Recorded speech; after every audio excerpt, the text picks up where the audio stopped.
The space station hung like a bright jewel against the swirling clouds of Jupiter. Inside, Joseph Clark adjusted his uniform and took a deep breath. This was humanity's big moment, first official contact with the Viridian Alliance. "Ready, sir?"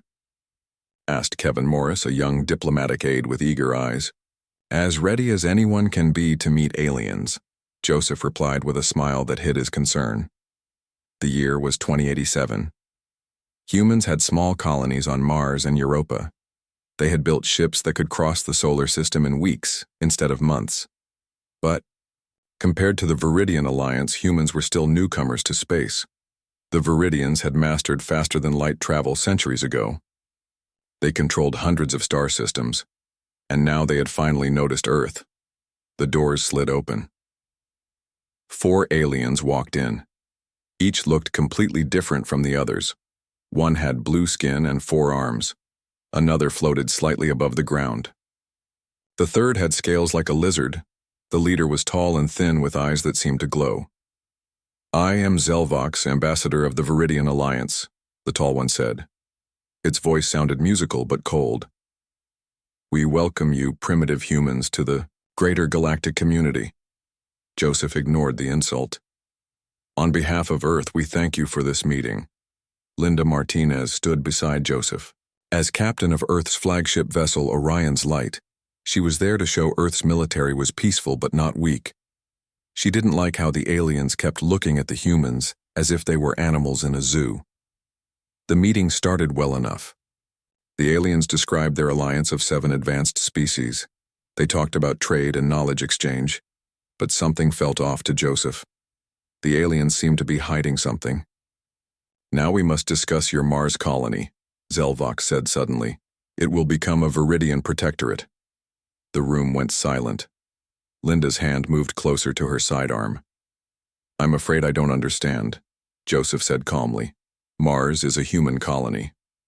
Zelvox made a sound that might have been a laugh. "Your species is too young to manage 2 worlds. We will protect Mars for you. This is not a request." "That's a demand for surrender," Linda said, her voice hard. "Earth will not give up Mars." The alien's attitude changed immediately. The floating one moved closer, looming over Kevin. "Humans do not understand their position," Zelvox said.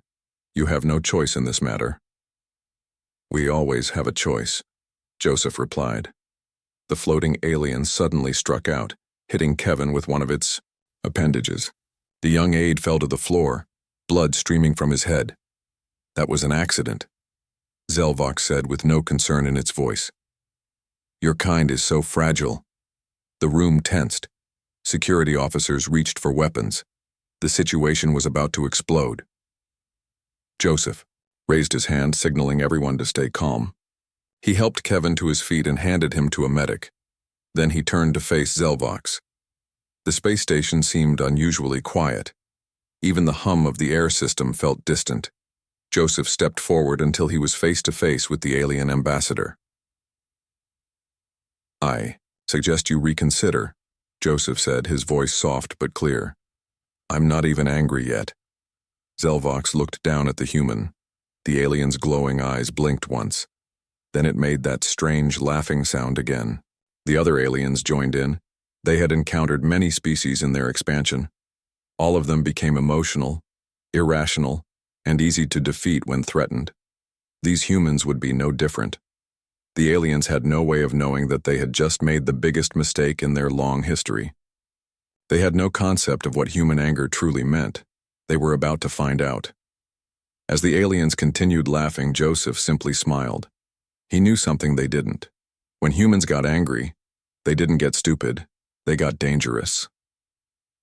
The United Earth Council chamber was packed. 50 representatives from Earth's nations sat in rising rows like a theater. Their faces showed worry and fear. At the center stood Joseph Clark, still wearing his space uniform from the meeting with the Viridians. "They want Mars," Joseph said plainly, "and they're willing to take it by force." The room erupted with voices. Some shouted questions, others argued about what to do. Council President Maria Ortiz banged her gavel. "One at a time. Officer Wright, your report, please." Samantha Wright stood up. She was Earth's top intelligence officer, known for her perfect memory and calm under pressure. "The Viridian Alliance is not what they claim to be," she said, touching a button that filled the wall with images. "We've analyzed signals from deep space. The Viridians have conquered at least 28 other worlds. The images showed planets with massive damage, cities in ruins, alien races working in what looked like slave camps. Their pattern is always the same," Samantha continued. "First, they make contact. Then they make impossible demands. When those demands are refused, they attack without warning." Joseph stepped forward again. "The Viridians think we're weak because we're peaceful. That's their mistake." A message flashed on all screens. President Ortiz read it aloud. "Surrender Mars colony in 30 Earth days or face consequences." Room went silent. Then everyone started talking at once. "We should give them Mars. We can evacuate our people. We can't show weakness. They'll just want more. Maybe we can negotiate, give them part of Mars." Joseph waited for the noise to settle. "The Viridians don't negotiate, they take, and they won't stop with Mars." "What do you suggest, Clark?" asked President Ortiz. "We prepare. We make them think we're considering their demands, but we get ready for a fight." Some council members shook their heads. A tall man stood up. "We can't win against them. Did you see their ships, their technology? We would be destroyed." Joseph nodded. "Yes, Councilor Barnes, they're stronger than us, but they don't understand us." Linda Martinez entered the chamber. Behind her walked Daniel Chen, Earth's top military strategist. He was a quiet man who spoke little but thought deeply. "Captain Martinez, what's your assessment?" asked the president. Linda stepped forward. "The Viridians are powerful, but arrogant. They think they know what we'll do, because they've conquered other species, but humans are different." Daniel nodded. "Their ships have weaknesses. Their tactics are predictable. They expect fear to make us stupid. When humans get angry, we get focused." Samantha touched her screen again. New images appeared, showing destroyed Viridian ships. "These are Viridian vessels defeated by other races before they were conquered," she explained. "Those races almost won by working together, but they didn't keep fighting when things got hard." Joseph looked at each council member. "Humans have never given up a fight when it mattered. When we get pushed, we push back harder." "But the cost," whispered someone. "Yes," Joseph agreed. "There will be a cost. But think about what happens if we surrender. We've all seen the images of what the Viridians do to conquered worlds." President Ortiz stood. "We need a plan, not just courage." Joseph nodded. "Daniel, Linda and I have started working on one. We'll study every Viridian weakness. We'll make them think we're scared while we prepare. And we'll remind Earth of something important." "What's that?" asked a council member. "That throughout history, free humans fighting for their homes have defeated bigger armies and stronger enemies," Joseph said. "We'll do it again." Daniel stepped forward with a tablet. "I call it Operation Controlled Burn." As they began to explain the plan, Joseph remembered the Viridian ambassador laughing at his warning. Soon that laughter would stop. No one laughed at angry humans for long. Joseph stood in the underground war room, 20 stories beneath New Geneva. Screens covered the walls showing maps of Earth, Mars, and the space between them.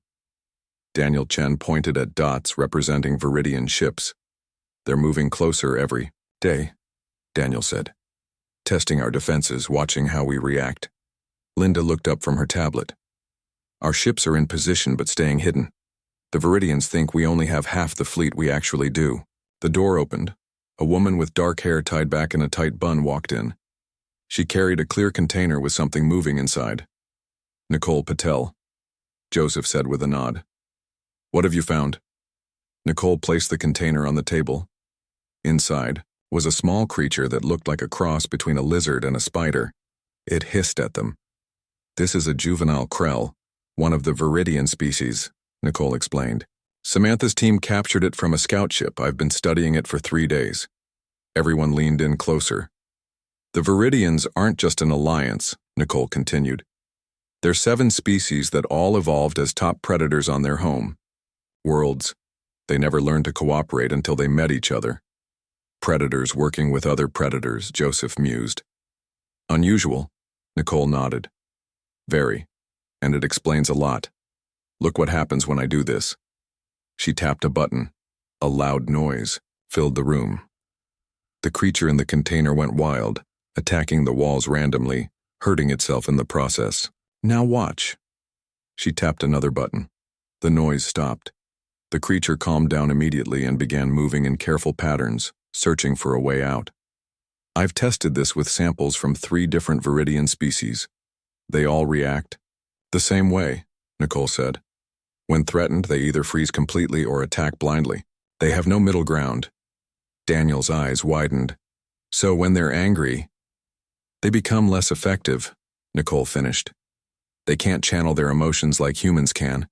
They don't understand controlled anger. Joseph smiled slightly. That's why they laughed when I warned them. They've never encountered a species that fights better when angry. Linda pulled up new information on the main screen.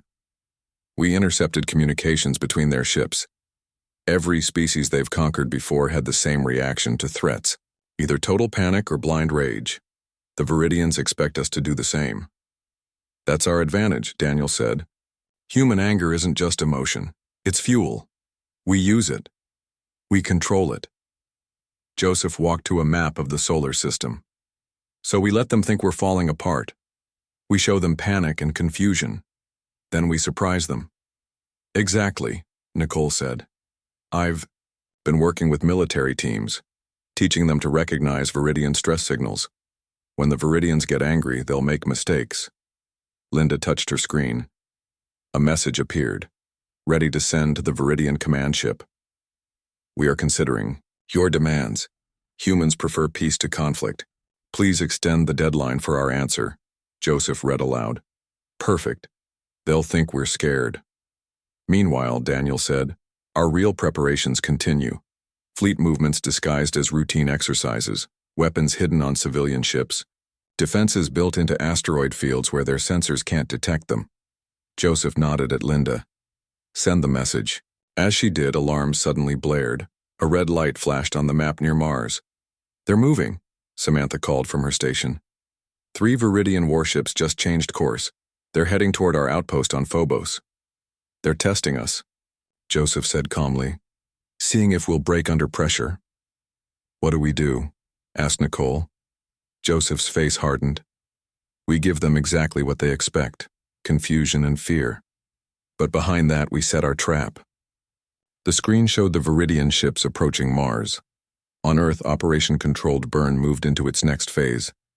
The Viridians thought they understood humans. They were about to learn how wrong they were. 3 days before the ultimatum deadline, the sky above Earth lit up. Viridian ships appeared suddenly, their engines glowing bright against the darkness of space. They moved toward Earth's orbital defense stations like wolves closing in on prey. In the command center, Joseph watched calmly as the first shots were fired. They're not waiting for their own deadline, Linda said, her voice tight but controlled. On the main screen, 2 Earth defense platforms exploded. Debris scattered across orbit. All stations fall back to secondary positions, Linda ordered. Her voice sounded scared for the benefit of anyone listening, but her eyes were clear and focused. The Orion's light, Linda's ship, moved forward and then suddenly turned away from the battle. It looked like a retreat. 3 Viridian cruisers immediately broke formation to follow. They took the bait, Daniel said quietly. Joseph nodded. They think we're running scared. The Orion's light fired its engines at full power, heading toward the moon. The Viridian ships followed, eager for an easy victory. None of them noticed the slight shimmer in space as they passed what looked like empty areas. They're in position, Samantha reported. All 3 enemy ships are inside the net. Joseph touched his earpiece. Captain Martinez, execute Trap 1. On screen, the Orion's light suddenly cut its engines and spun around with surprising speed. At the same moment, 12 hidden Earthships decloaked, surrounding the Viridian cruisers. The trapped aliens tried to scatter, but it was too late. Earthships fired from all directions. The Viridian vessels, built for attacking weaker enemies, had thin armor on their rear sections. Within minutes, all 3 cruisers were crippled or destroyed. Back near Earth, the remaining Viridian ships faced unexpected resistance. Defense platforms they thought were destroyed revealed hidden weapons. Smaller Earth fighters swarmed like angry bees. Second wave. Deploy now, Daniel commanded.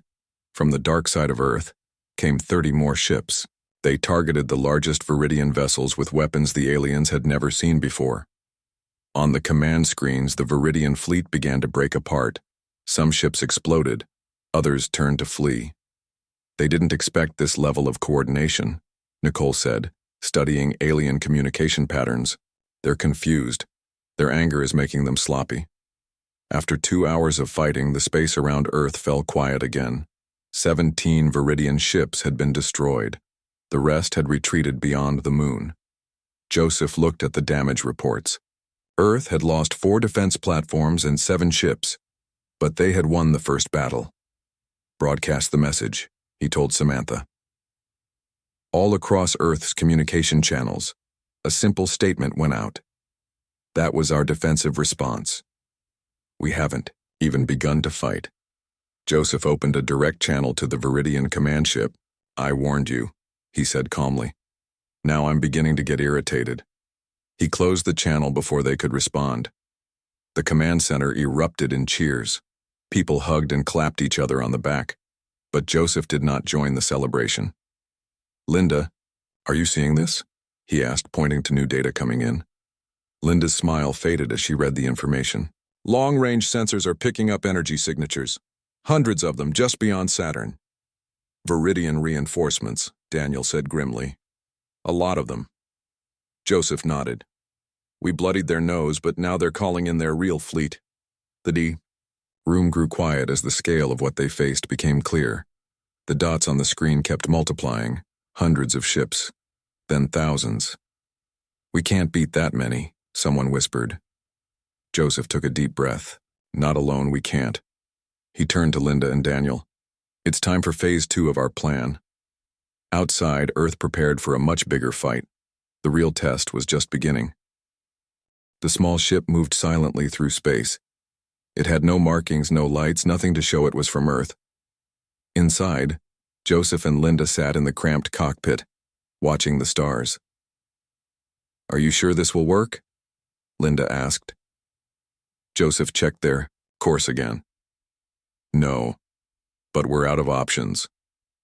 Their destination was a small moon orbiting a gas giant in a system 10 light-years from Earth.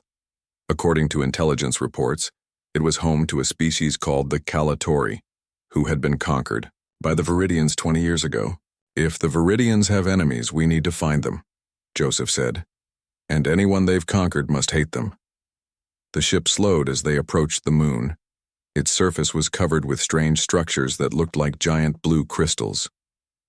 No, Viridian ships detected, Linda said, but someone's scanning us. The radio crackled. A voice spoke in a language neither of them understood. Their computer worked to translate. Unknown vessel. State your purpose, or be destroyed. Joseph leaned forward. We are from Earth. We seek those who oppose the Viridian Alliance. Silence. Then, land at these coordinates. Come unarmed.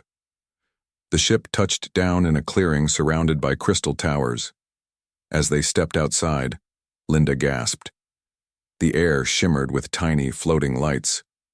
From the shadows emerged creatures unlike anything they had seen before. They looked like giant insects with 4 arms and transparent wings. Their bodies glowed with internal light. I am Thrix, said the leader, its voice now translated by their devices. Why have humans come here? Joseph stepped forward. The Viridians demand we surrender. We refused. Now they come to destroy us. Thrix's antennae twitched. You fight the Viridians? You will lose. All do. Not all, Joseph said. Not yet. He showed them recordings of the battle near Earth. The Calatori gathered around, clicking excitedly as they watched Viridian ships exploding. How did you do this? Thrix asked. Linda smiled. We got angry. Joseph explained their plan. The Calatori listened closely. They had advanced biotechnology that could help Earth's defense. But they were afraid. "The Viridians will punish us if we help you," Thrick said. "They already punish you," Joseph replied. "We offer a chance to fight back." Before Thrix could answer, alarms sounded. A Viridian patrol ship had entered orbit. "They must have detected your vessel," Thrix said. "Hide, quickly." But Joseph didn't move. "No more hiding. Show me your anger." 4 Viridian soldiers landed near the settlement. They carried energy weapons and moved with arrogant confidence. The Calatori bowed their heads as the aliens approached. "Why? Is your communication grid active?" demanded the Viridian leader. "Who are you contacting?" Thrix trembled. "No one, Master. A system error." The Viridian struck Thrix with its weapon. "Lies! Our sensors detected an unknown ship." Joseph stepped out from behind a crystal. "That would be mine." The Viridians turned in surprise. "A human? Here?" "Yes," Joseph said. "And I'm still not angry, yet." The Viridians raised their weapons. But before they could fire, Joseph moved with unexpected speed. He knocked the first soldier down, took its weapon, and fired at the others. Within seconds, all 4 Viridians lay unconscious. The Calatori stared in shock. Then Thrix approached one fallen enemy and kicked it. 20 years, Thrix said. 20 years we have served them, feared them." Joseph handed the weapon to Thrix. "Fear is their tool. Anger can be yours." That night, word spread through the Calatori settlement. By morning, they had agreed to join Earth's fight. "There are others," Thrix told Joseph. "The Maven, who hide, in shadows. The Zentari, who build great machines, all conquered, all waiting." Joseph nodded. "Then we will find them all." As they prepared to leave, Linda received a message from Earth. "The Viridian main fleet is 1 week from Earth orbit," she said grimly. "Then we have 1 week," Joseph replied, "to build an alliance that will save our world." The sky above Earth turned dark with ships. The Viridian armada filled space like a storm cloud. 5,000 vessels, from small fighters to massive command ships. They blocked the sun in some places, casting shadows on the land below. In the command center, Daniel watched the screens with a tight jaw. Earth's combined forces looked tiny in comparison. 200 ships, 300 defense platforms. It wasn't enough. "All units in position," Samantha reported. "Allied forces standing by." The past week had been a blur of activity. Joseph and Linda had returned with ships from 6 different alien species. The Calatori brought 20 bioorganic vessels that could heal themselves. The Maven, masters of stealth, added 30 ships that could turn invisible. Others brought what they could. It wasn't enough. Everyone knew it. "Incoming transmission," Samantha said. "Viridian command ship." The main screen showed the Viridian Supreme Commander. It was larger than the other Viridians, with skin like polished metal and eyes that burned red. "Humans," it said, voice rumbling. "Your time ends today. Surrender now, and some may live as servants." Daniel stepped forward. "We decline your offer." The Viridian made a sound like grinding stones. "Then you will all die. We have brought our planet killer weapon. Your world will burn." The screen went dark. "Planet killer?" someone whispered. Daniel pointed to a massive ship at the center of the Viridian fleet. It was opening like a flower, revealing a glowing core. "They're charging their main weapon," Samantha said. "Target is Earth's northern hemisphere." Daniel touched his communicator. "All ships, execute Battle Plan Delta. Focus on that weapon." Earth's fleet moved forward. The sky erupted with energy blasts and explosions. Human fighters weaved between larger Viridian ships, firing at weak points Nicole had identified. But there were too many enemies.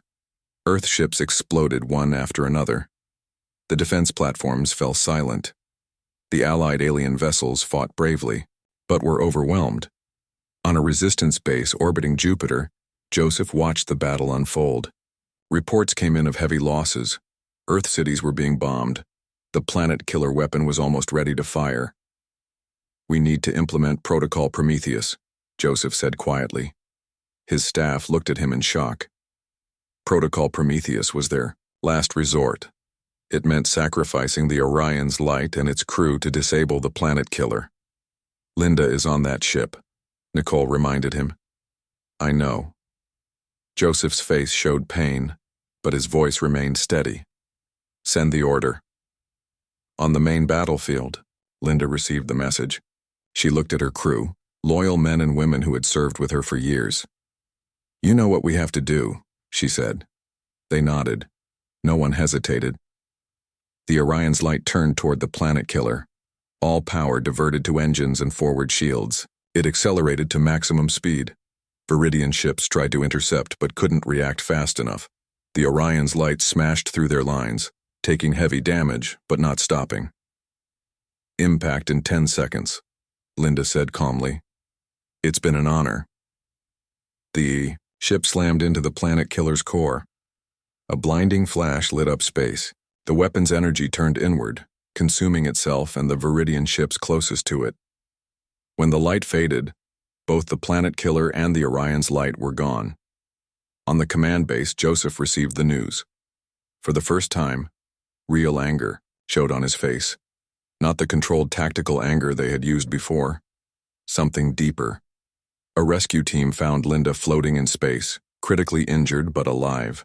She had ejected at the last second. As medics worked to save her, Joseph activated a galaxy-wide transmission to all the worlds they had contacted. This is Joseph Clark of Earth. The time for hiding is over. The Viridians just showed their true power and their true weakness. Launch all resistance operations now.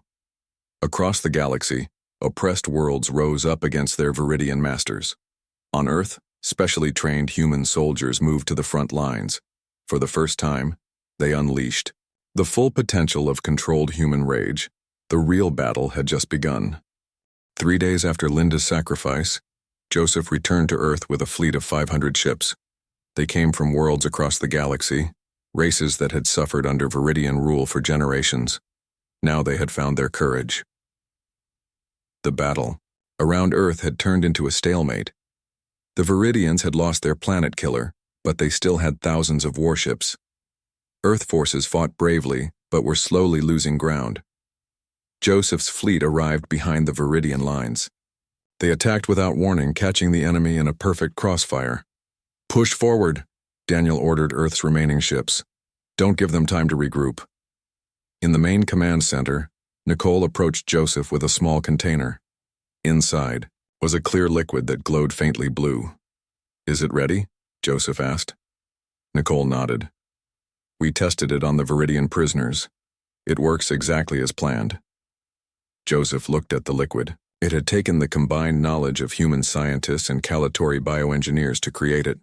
Not a poison, but something more clever.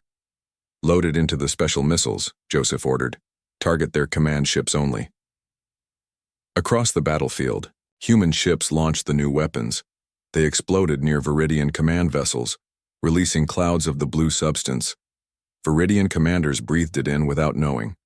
Within minutes, strange things began to happen. Viridian captains stopped, following orders. Some questioned their commands. Others broke formation to protect their own ships. The agent is working, Nicole said, watching the data. It's disrupting their hierarchical thought patterns. The Viridians were not being killed. But the rigid chain of command they depended on was falling apart. A species that had evolved to follow leaders without question suddenly began to think independently. Chaos spread through the Viridian ranks. Ships crashed into each other. Attack formations collapsed. Some vessels stopped fighting completely. Earth forces pressed their advantage. The tide of battle turned. Then a massive ship, 3 times larger than any other, appeared through the jump point. The Viridian Supreme Commander had arrived personally to restore order. All Viridian ships, resume attack pattern, the Supreme Commander broadcast. Any who disobey will be destroyed. The command was so powerful that even affected Viridians responded. Their attack resumed with new force. Joseph opened a direct channel to the Supreme Commander's ship. This has gone far enough, Joseph said. Too many have died already. We can end this now. The Supreme Commander's face appeared on screen. Its red eyes burned with hate. Humans, always talking. Your tricks will not save you. They aren't tricks, Joseph replied. We offered peace. You chose war. Now you see what happens when humans truly fight back. The Supreme Commander made a dismissive gesture. Your species is young, weak. You got lucky. But luck ends. Joseph leaned closer to the screen. I'm actually angry now. Would you like to see what that means? For the first time, uncertainty showed in the Supreme Commander's eyes. I demand to meet with you, Joseph continued. Face to face, just you and me. So I can kill you myself? Gladly. Joseph nodded. 1 hour. Neutral ground on the moon. If I don't return, Earth launches every weapon we have against your homeworld. The Supreme Commander hesitated, then agreed. As Joseph prepared to leave, Daniel stopped him. This is too dangerous. It's a trap. Of course, it is, Joseph said. But I have something the Viridians will never understand.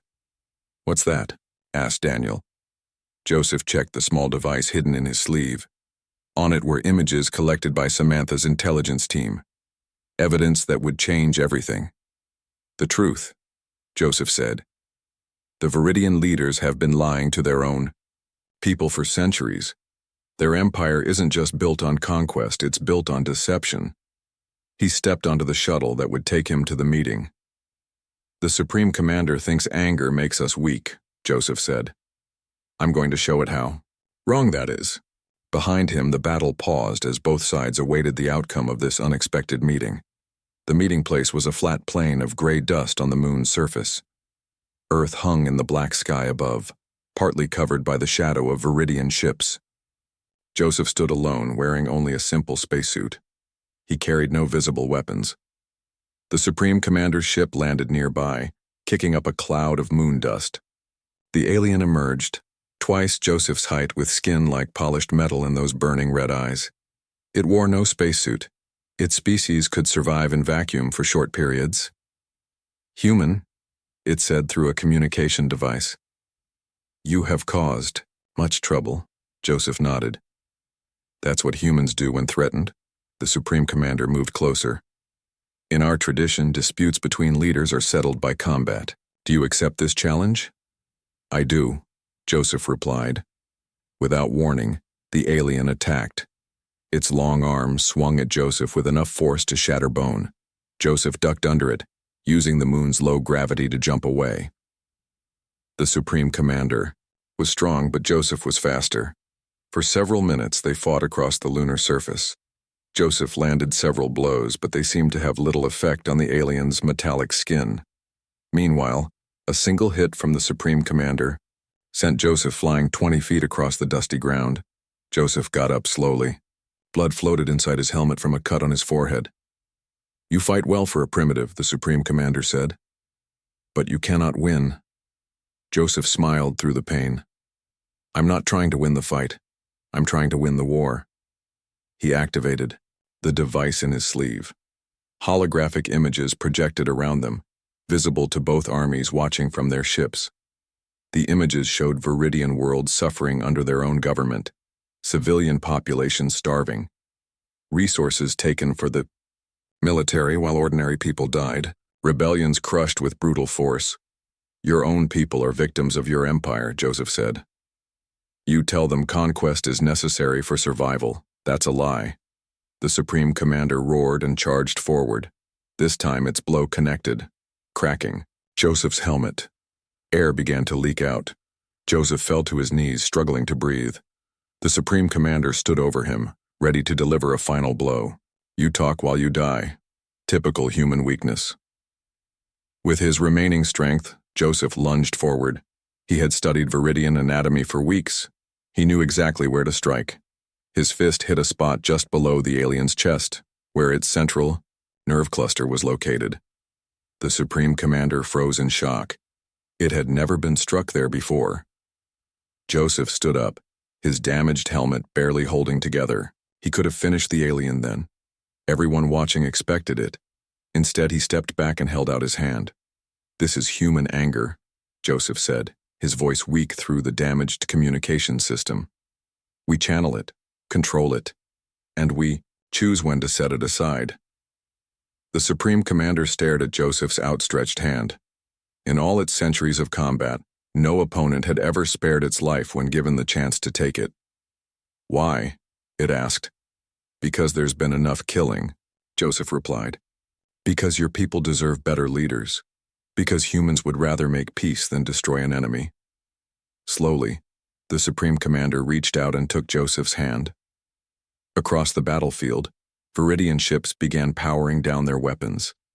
Some captains, freed from blind obedience by Nicole's agent, had watched the evidence Joseph presented. They were standing down. A ceasefire spread across the solar system. For the first time in 1,000 years, the Viridian Empire had failed to conquer a world. 3 weeks later, Joseph visited Linda in the medical center. She was recovering with help from Calatori healing technology. I heard what you did, Linda said. Facing the Supreme Commander alone, showing mercy when you had the upper hand. Joseph nodded. It wasn't just for them, it was for us. If we'd destroyed them in anger, we might have become just like them. Linda smiled. So what happens now? Now we build something new, Joseph said. A real alliance. Not based on fear or conquest, but on mutual respect. Outside the window, ships from a dozen different species moved peacefully in Earth orbit, former enemies learning to work together. It had all started with a simple warning. I'm not even angry yet. And it had ended with the most human choice of all. Forgiveness.